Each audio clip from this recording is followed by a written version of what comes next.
Olá pessoal, sou a professora Charlene, professora de História. Vamos dar sequência então à revisão dos conteúdos do 7º ano.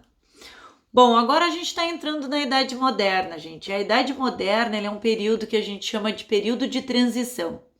Transição por quê? Porque a gente está saindo de uma sociedade que era rural, que ela está declinando devido a crises climáticas, a grande fome que assolava no campo. Ela está se deparando com uma sociedade que está nascendo, que é a burguesia, que está advindo do comércio, da reorganização das cidades. Então, gente, era preciso uma mudança. Por quê? Porque a economia que era agrária, ela está passando a ser uma economia agora comercial, né? Uma economia capitalista comercial. Então, a gente precisa organizar primeiramente o sistema político, antes que era descentralizado, porque imagina uma região dividida entre vários senhores feudais, cada um manda na sua propriedade. Ficava muito difícil para o comércio. Imagina que eu vou querer, sou um comerciante, vou querer vender os meus produtos, mas aí dentro de um feudo eu pago um imposto, falo uma língua, no outro feudo eu pago outro imposto, falo outra língua. Então era tudo muito bagunçado. Precisava-se ter uma estrutura agora para esse capitalismo nascente, para o desenvolvimento do comércio e para que a burguesia, né, lucrasse mais com isso. Eis aí que surge um sistema político que é chamado de absolutismo. Um sistema político onde todo o poder está concentrado, centralizado, agora não descentralizado. Então tudo se centraliza na figura de um rei, de um monarca. E esse rei, gente, obviamente que ele vai ter característica, porque um sistema político que é uma monarquia absolutista, todo o poder desse rei é absoluto. Ele é autoritário, tudo se concentra nas mãos dele, é ele que vai decidir tudo.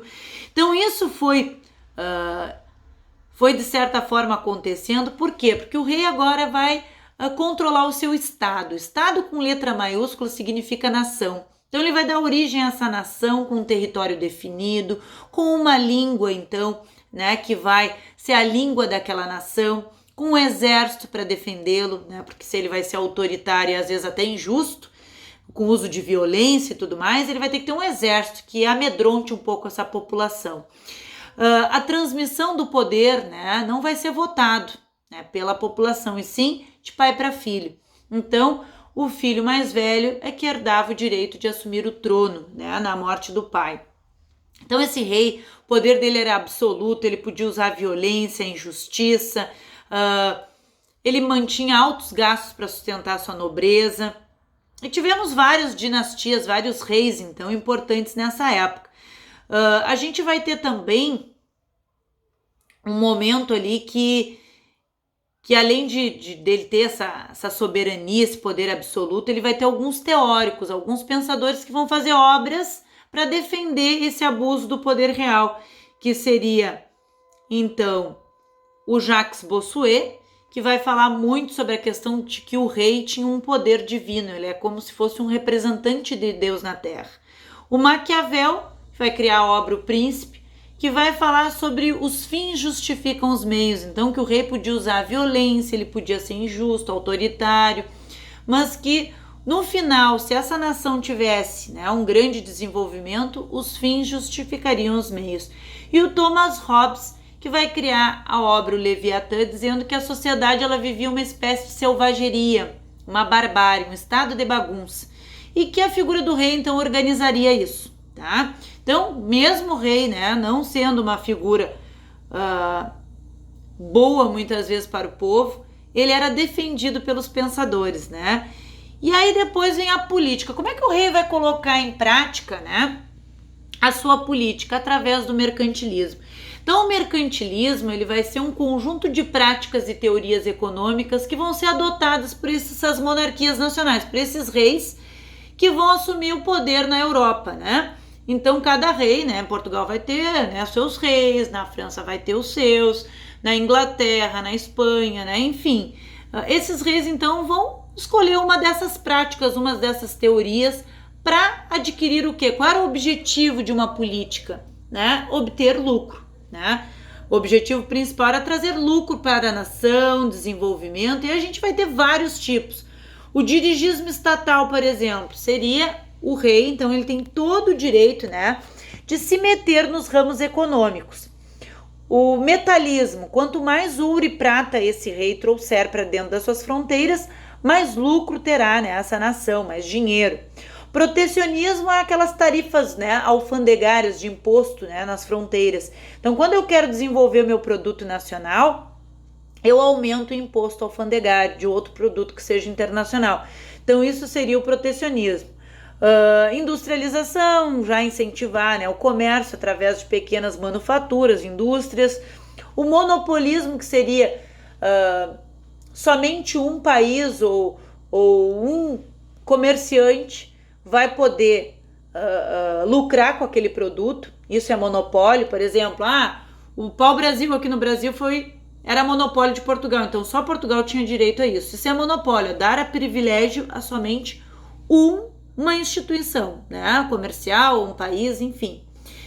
E o colonialismo, que é, depois com as grandes navegações, vai vir aquela questão da busca pelas colônias, né, que seria o colonialismo. Então, por exemplo, Portugal tornou o Brasil sua colônia, ele fazia um monopólio, sugava tudo para ele, ele vai explorar ao máximo as nossas riquezas, né? Então, uma colônia dava muito lucro quando ela era colocada na política mercantilista. Ok, pessoal? Claro que alguns países adotaram suas políticas. Por exemplo, a Espanha adotou o metalismo, que lá era chamado de bulionismo. Então, quanto mais metal, né, mais lucro eles tinham. Na França, o colbertismo, porque o ministro era o Colbert, e ele vai então incentivar o industrialismo. Na Inglaterra, também o comércio e a indústria. Em Portugal, aqui vai ser o comércio, vai ser o metalismo, quando descobriu ouro aqui também no Brasil, e mais o plantation. O que era o plantation? O plantation era muito usado, que era quanto maior, né, por exemplo, vai pegar a agricultura, tu usa o plantation. Latifúndio, grandes extensões de terra. Plantação de um gênero só, que é a monocultura. Como era muita terra para plantar e muita, né, extensão de um produto só, precisava de mão de obra bastante, que aí vai entrar a mão de obra do escravo. E também era voltado para exportação. Então, latifúndio, monocultura, trabalho escravo, exportação. Gente, o plantation cai sempre em questão, sempre, né? Então, isso aqui é importante saber. E as consequências do mercantilismo, então, que é a revolução dos preços, ocasionou uma inflação muito grande, porque veio muito ouro das colônias, né, no processo das grandes navegações, e acabou, então, na Europa, eles pensavam que tinha muito lucro, então, muito dinheiro circulando, as mercadorias, né, aumentaram os preços. E depois, claro, que quem soube utilizar da sua política mercantilista foi a Inglaterra, então ela vai passar pelo processo de pioneira, né, no processo de revolução industrial, que eu vou trabalhar com você só o ano que vem. Então vamos para as atividades aqui, gente. A primeira atividade, ela mostra o seguinte, ela diz assim: analise a charge abaixo e explique sobre o absolutismo e o mercantilismo, argumentando sua resposta, porque os dois assuntos devem estar relacionados. Aqui, gente, eu não quero que o aluno, por exemplo, ele defina o que é absolutismo e depois defina o que é mercantilismo. Eu quero que o aluno, né, saiba me explicar por que esses dois assuntos, tá? Porque o absolutismo é o poder na mão dos reis e o mercantilismo é a política do rei. Então, por que esses dois assuntos devem estar relacionados? Por que eles estão relacionados? É como se eu falasse que os dois assuntos fossem duas faces da mesma moeda, por exemplo. Quando eu digo isso é porque assim, quando eu tenho um sistema político, um líder que é o rei, liderando esse sistema absolutista, ele vai ter que criar formas da sua nação buscar um crescimento econômico. E a forma como ele faz isso é aplicando o mercantilismo, né? O mercantilismo é um conjunto de teorias econômicas que o rei vai escolher uma dessas teorias e vai colocá-la na prática. Ou seja, a partir do momento em que o rei está no poder, sendo o líder desse sistema econômico, de uma monarquia absolutista, ele escolhe, então, uma política para desenvolver a sua nação. Por isso os dois assuntos estão intercalados, porque eu não posso ter só um rei lá, de bonito, na nação. Eu preciso fazer com que ele escolha algo e coloque em prática para que essa nação cresça, se desenvolva e e consiga, né, um destaque econômico, né, para trazer esse país ao seu crescimento, ok?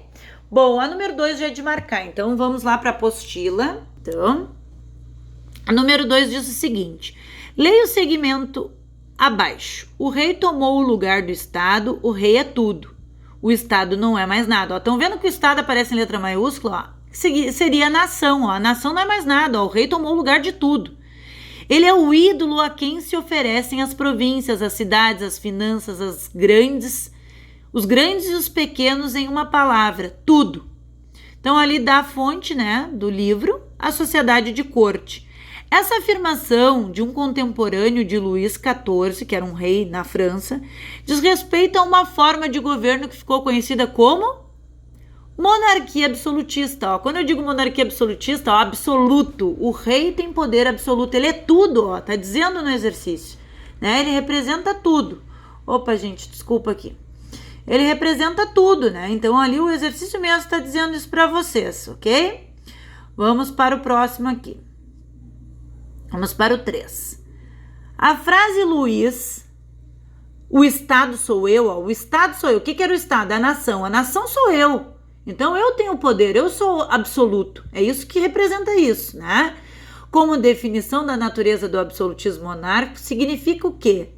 A unidade do poder estatal, civil e religioso com a criação de uma igreja? Não, tá falando do poder do rei, ó. O Estado sou eu, a nação sou eu.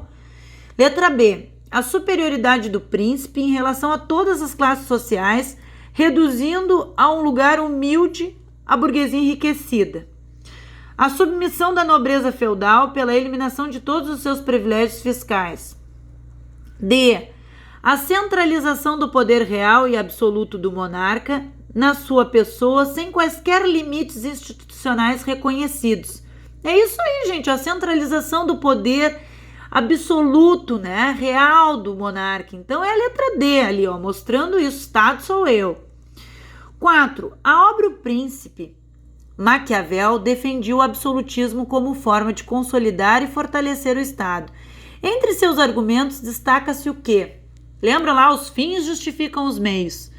A necessidade de o governante cercar-se de bons conselheiros com os quais dividiria o poder. O rei não divide o poder, gente. Ele é absoluto, incontestável. B. A ideia de que somente a lei moral e religiosa limitaria os poderes do rei. Nada limita os poderes do rei. C. A constante utilização da guerra como meio de demonstrar a força do Estado. Não. O reconhecimento de que todos os meios utilizados para defender os interesses do governante do Estado seriam justificados. Ó. Então, e a última, o princípio constante de mudanças institucionais. Então, ficamos com a letra D, ó. Os fins justificam os meios. Gente, Maquiavel cai sempre em provas depois, futuramente, do Enem, do PAV. O mercantilismo correspondeu a... O que o mercantilismo era, né? Um conjunto de práticas e ideias econômicas baseadas em princípios protecionistas. Não, né? Não era em princípios protecionistas. B, uma teoria econômica defensora das livres práticas. Não, gente, não tem livre, porque aqui vai ter que tudo passar pelo rei. Um movimento do século XVII que defendia a mercantilização dos escravos. Não. Uma doutrina econômica defensora da não intervenção. Não, o rei se metia em todos os ramos. Uma política econômica especificamente ibérica de defesa de seus interesses coloniais. Também não. Então nós vamos... Não, gente, é a letra A. Desculpa, a professora diz não, é a letra A. Ó, um conjunto de práticas e ideias econômicas baseadas em princípios protecionistas. Por quê? Porque o protecionismo é uma prática mercantilista. Desculpa ali, gente. Que na verdade ele vai tentar impedir que entre o quê? Entre mercadorias, né, estrangeiras. Então ele vai aumentar o imposto alfandegário. Tá certo, letra A. 6. Opa. Questão de número 6. Vou voltar um pouquinho aqui. O período de predomínio do mercantilismo caracteriza-se pela extinção das empresas monopolistas, pela luta entre mercadores e manufaturadores, pela grande acumulação de metais preciosos, pelo desaparecimento das guildas, pelo surgimento dos primeiros socialistas. Não, gente, ali é letra C, pela grande acumulação de metais preciosos, tá? 7. Explique o que é é um Estado nacional moderno? Então, pessoal, aqui a professora vai virar de novo o cursor aqui, né? Explique o que é um Estado nacional moderno, né? O Estado nacional moderno é quando tu tem já um sistema político organizado através de uma monarquia absolutista, através de um rei, que ele coloca em prática sua política mercantilista em prol da busca pelo lucro, com o objetivo de enaltecer essa nação, com o objetivo de fazer com que ela cresça economicamente, ok? Explique o que é o mercantilismo e qual o seu objetivo principal. Mercantilismo, então, na número 8, é um conjunto, né, de teorias, de práticas econômicas desenvolvidas por essas monarquias nacionais, que é esses estados modernos, onde o rei, então, adota o seu estilo de política. E o objetivo principal do mercantilismo é a busca pelo lucro e enriquecimento dessa nação. Ok, pessoal? Então, aqui concluímos mais uma bateria de revisão, de correção desses exercícios e espero, então, que vocês tenham gostado. Até o nosso próximo encontro, então. Bons estudos e saudades enormes de todos vocês.